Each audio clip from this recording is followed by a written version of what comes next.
解放軍嘅南寧艦同衡陽艦繼續第二日嘅訪港交流活動。今日有學生登上艦艇參觀，有學生話好榮幸能夠登艦參觀裝備。停靠喺昂船洲軍營嘅解放軍導彈驅逐艦南寧艦、導彈護衛艦衡陽艦，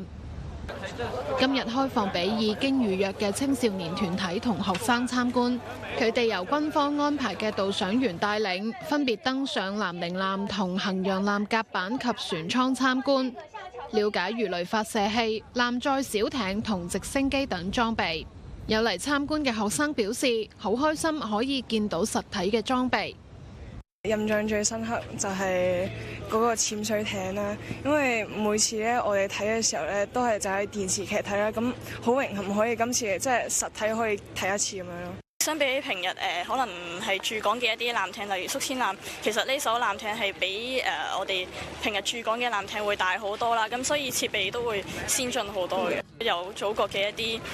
支持啦，咁我哋喺國防啊，即係治安方面亦都會越嚟越好，可以即係祖國會保衛我哋香港。等佢哋了解下中國嘅文化啦，因為始終我哋係中國人啊嘛，係啦。咁啊咁難得有軍艦嚟訪港啦，咁我哋亦都有機會可以俾啲同學仔嚟參觀見識一下啦。